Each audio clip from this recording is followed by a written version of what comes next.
You work night shifts just to pay the rent, and when you finally come home, your wife has thrown a party full of strangers, with random girls passed out on your couch, and she doesn't even bother to explain. Once, you both dreamed of a future together.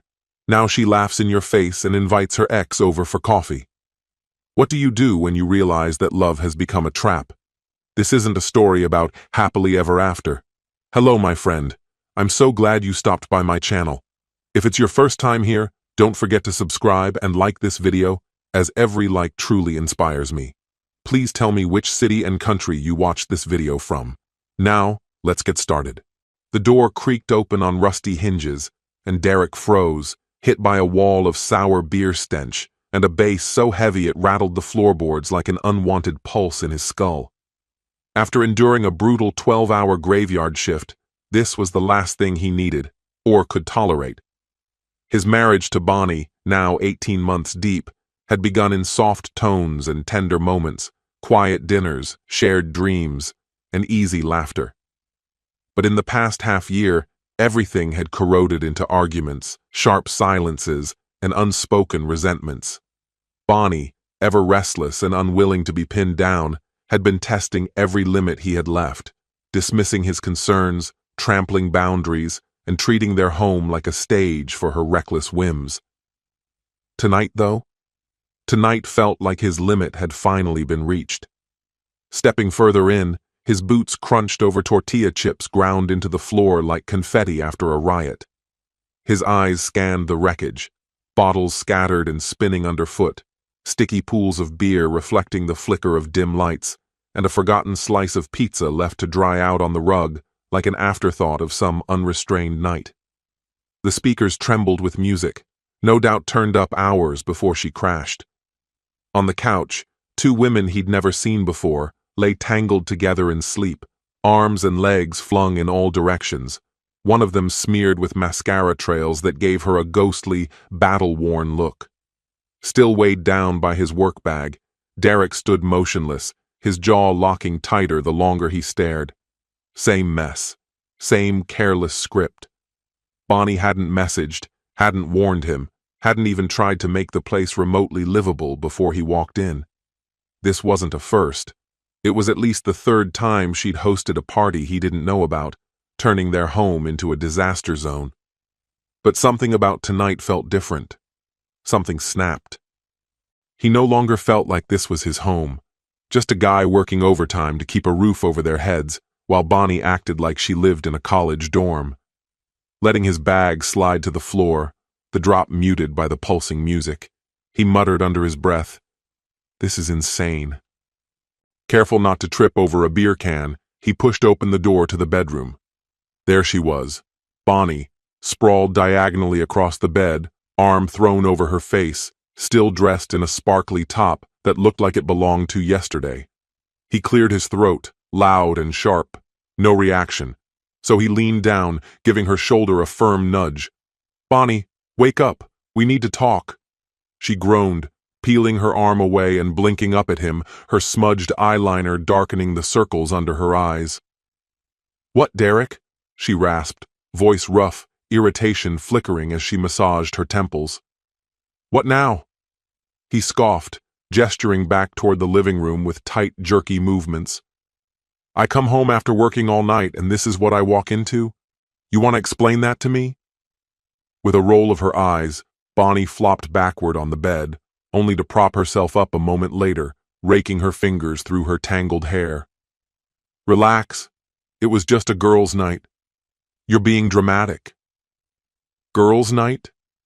His voice dropped low, tight with anger. "Bonnie, I'm the one paying the bills. I'm keeping this place running. The least you could do is let me know before you turn our apartment into a dump. If something gets broken, if something worse happens, it's on me. Always on me." Bonnie shot up to her feet, her eyes sharp, her arms crossed like armor. "Oh, here we go again. You and the damn rent. You think because you pay for stuff you get to control me? Newsflash, Derek. I live here too. I don't need your permission to have fun.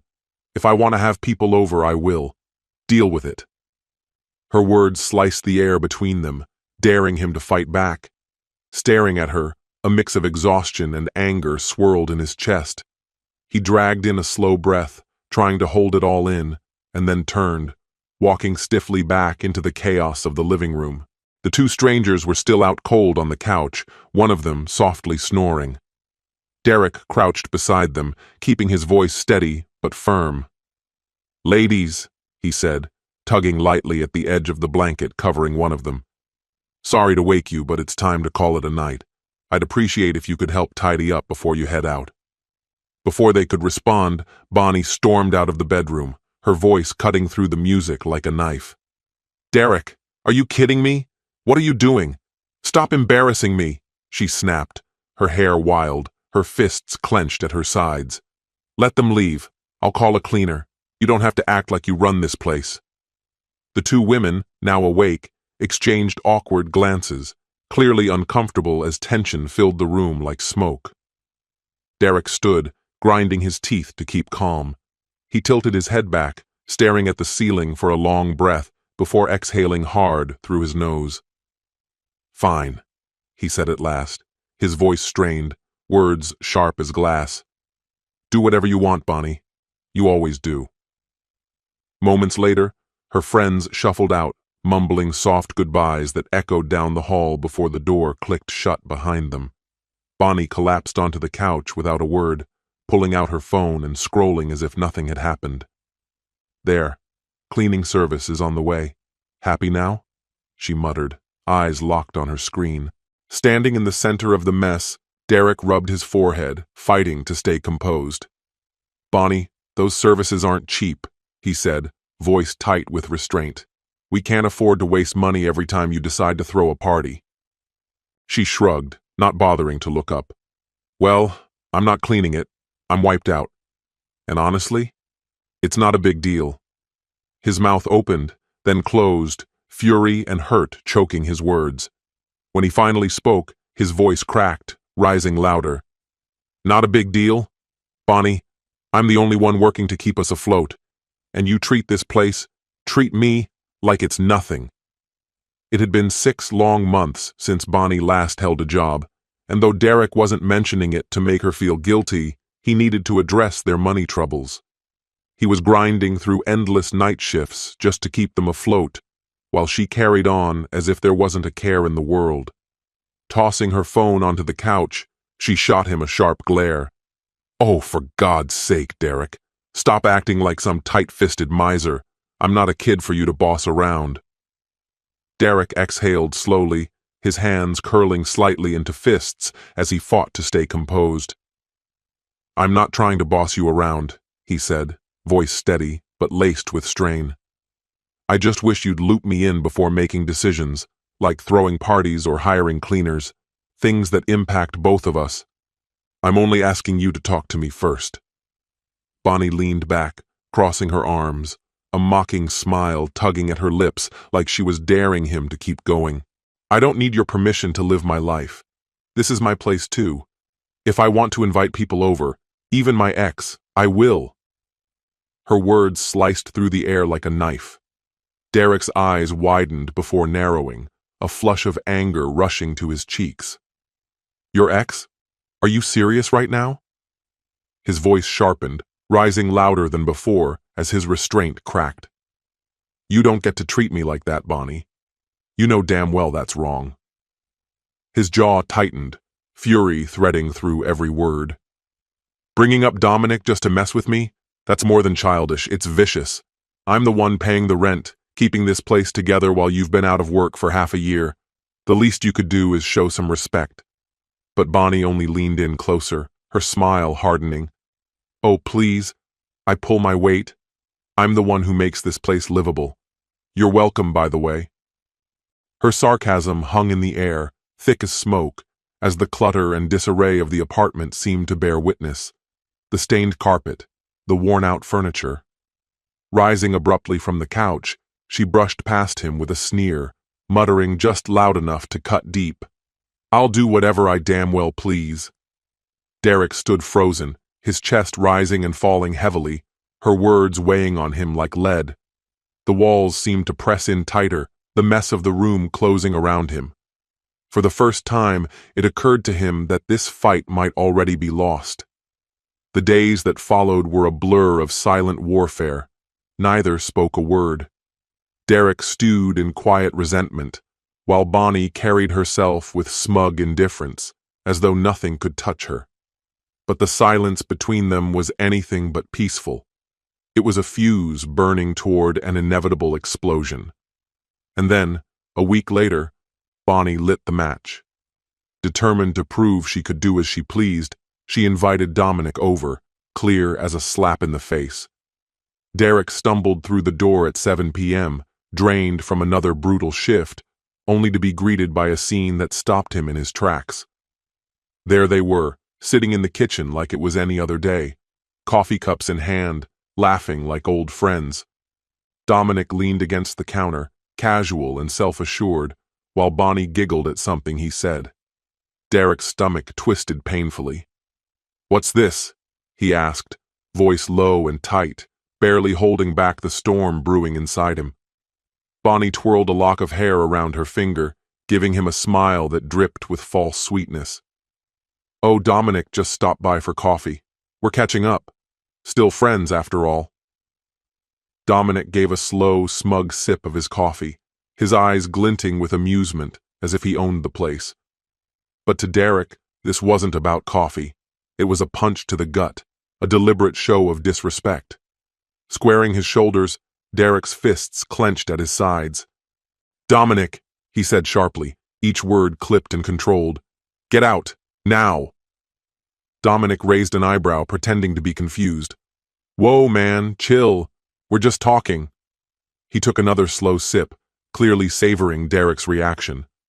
Bonnie chimed in, voice sugary but laced with venom. "Relax, Derek. We haven't even finished our drinks." That was the final straw. Derek strode across the room, snatching the mugs from their hands and dumping them into the sink with a sharp splash.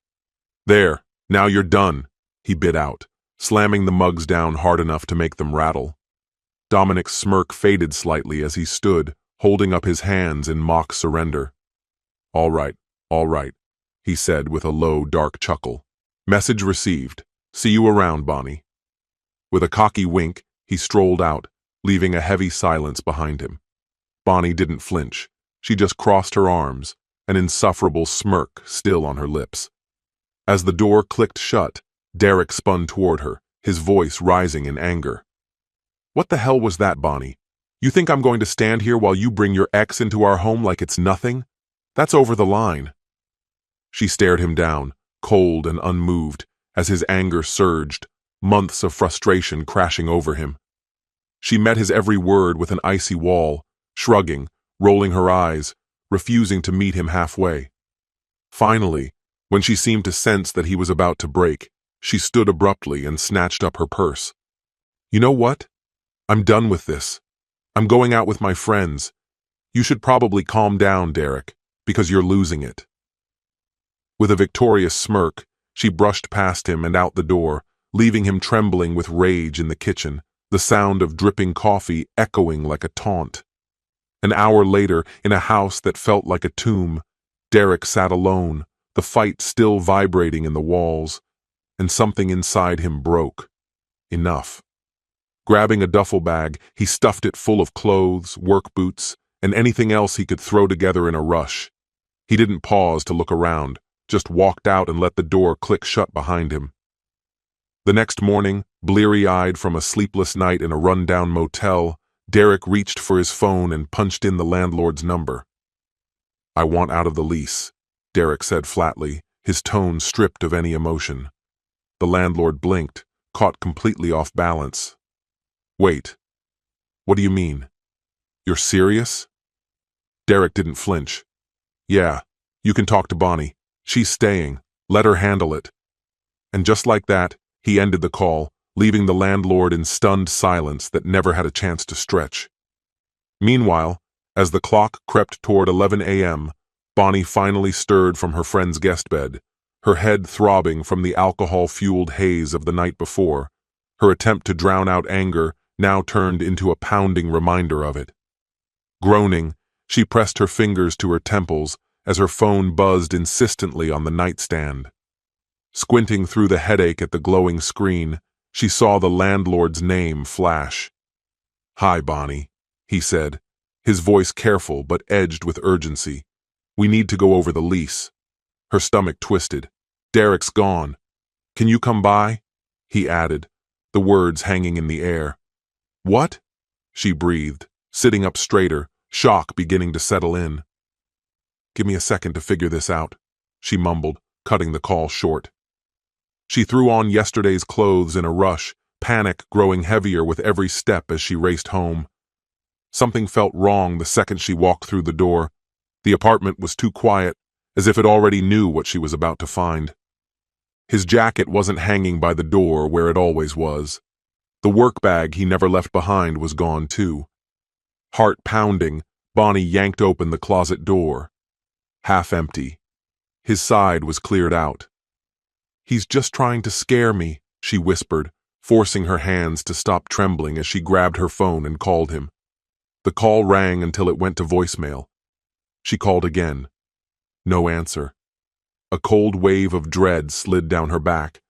This wasn't some empty threat. Her fingers flew over the screen, firing off desperate texts. "Where are you? Please, let's just talk. You're overreacting." She paced back and forth, her eyes locked on the lifeless screen, hoping, praying for some response.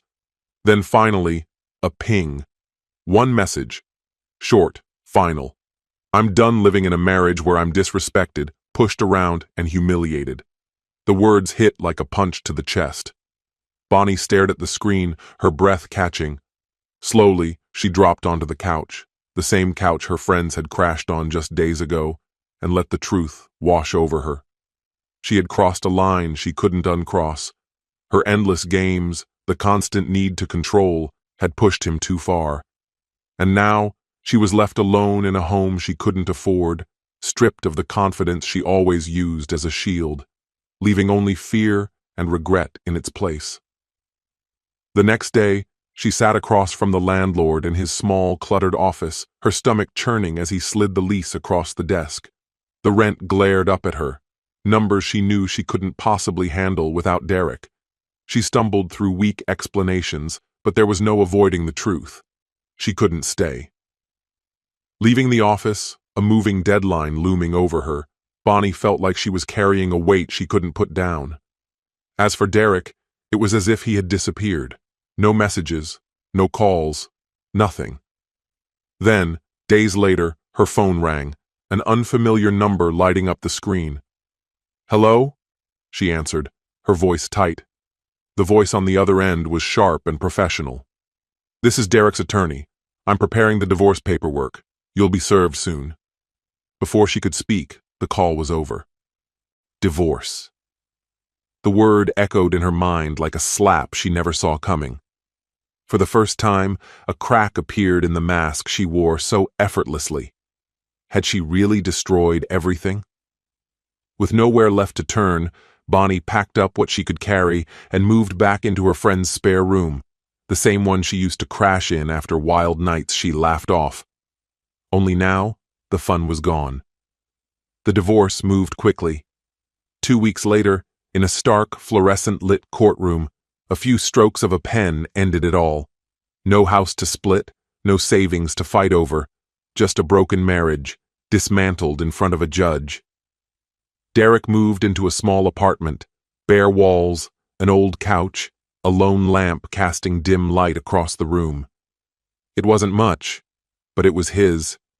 Even though Bonnie's betrayal left a hollow ache inside him, his friends gathered close, buying him drinks, telling him he'd make it through. "You'll get past this," they said. And though he wasn't sure if he believed them, he wanted to. Meanwhile, Bonnie struggled to keep her head above water. She took a grueling warehouse job, long hours, heavy lifting, just to afford rent on her friend's couch. When she was out with people, she kept up her usual bravado, shrugging it all off, flashing her signature smirk. "Derek couldn't handle me anyway," she'd say, tossing her hair like she didn't care. But at night, lying alone on a borrowed mattress, reality broke through the lies she told herself. She had thrown everything away. Months passed, quiet, slow. Derek, too, began to rebuild. The sting of what happened dulled with time. He found a rhythm in his small apartment, and though the emptiness lingered, it didn't suffocate him anymore. Eventually, Bonnie clawed her way out of the warehouse and landed a job as a barista at a cozy cafe downtown. The hiss of steam, the grind of coffee beans, something about it soothed her, let her breathe again. Then, on a crisp fall afternoon, the cafe door chimed. Derek walked in. He looked different, lighter somehow, like someone who had finally let go of something heavy. He moved casually toward the counter, scanning the board before ordering 2 coffees to go. Behind the register, Bonnie froze, her hands trembling slightly as she reached for a cup. Their eyes met, and for a moment, everything else fell away. She wasn't the fierce storm he had known, the woman who tore through every room she entered. "Hey," she said softly, managing a small smile as she keyed in his order. "Didn't think I'd see you here." She hesitated, then added quietly, Maybe we don't have to let the past keep chasing us." It wasn't much, just a fragile olive branch. But it was something, a small chance for peace, if not forgiveness. Derek met her gaze, his expression composed yet soft. "Hey, Bonnie," he greeted, his tone steady and smooth. After a brief pause, a small, polite smile flickered across his lips. "Take care of yourself, all right?" With that, he silently slid his card across the counter, grabbed the coffees, and turned to leave. There was no anger in his steps, no sign of pain, just a quiet, definitive goodbye. You could see he had let go. Bonnie stood motionless, watching as he walked away, a sudden tight knot forming in her chest. Almost unconsciously, she edged toward the window, peering out just in time to catch sight of him stepping onto the sidewalk. Beneath the awning, a woman stood waiting, bright, at ease, her face lighting up as she spotted Derek. She laughed casually, reaching for one of the coffees he carried. 2 cups, meant for 2 people. The sight hit Bonnie like a slap, her stomach twisting with sharp jealousy. She backed away from the window, her head spinning. Already? The word screamed through her mind, raw and bitter. He's already with someone else? Anger surged through her as she stared blankly at the espresso machine, its steady hiss a dull backdrop to her racing thoughts. How can he act like I never meant a thing? Like I didn't even exist? But as another customer stepped up and she forced her lips into a mechanical smile, a harsher truth gnawed at her. It wasn't Derek who was trapped in the past. It was her.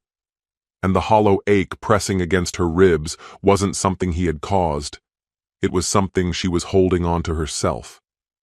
Still, after that unexpected encounter, she couldn't shake the image of him. Calm, composed, so obviously over her. The thought bruised her pride in ways she didn't want to admit. She wasn't about to let him be the only one moving on. No, if he could do it, so could she. And she would show him, and herself, that she didn't need him. Her mind wandered back to Dominic, the charming, familiar option. Maybe there was something left there, some ember she could reignite. So she reached out. Light, flirty texts, casual suggestions to meet up. Dominic played along, replying with that easy confidence she remembered, agreeing to drinks or coffee. For a moment, Bonnie felt a rush of satisfaction, like she was finally getting somewhere, as if she was reclaiming control. But it didn't take long for cracks to show. Dominic chuckled at her jokes, nodded at the right moments, but there was a distance between them, an invisible barrier she couldn't cross. Their conversations stayed shallow, missing the spark she was searching for. One night, after another lukewarm meetup where he dodged every subtle hint she gave, her patience snapped. "Dominic, what's going on?" she blurted out, hands on her hips, frustration boiling over. "I've been trying here, and you're acting like we're just buddies. I want more than that." He leaned back, a slow smirk spreading across his face, as if he had been expecting her to crack all along. "Look, Bonnie," he said, his voice flat, without a shred of softness. "I'm not looking for anything serious with you." Then, with a lazy grin that made her blood boil, he added, "If you're up for a night or two, fine. But that's all." The words slammed into her like a blow, her cheeks burning with humiliation and anger. "Unbelievable!" she snapped, grabbing her bag with shaking hands. "Enjoy being alone, Dominic."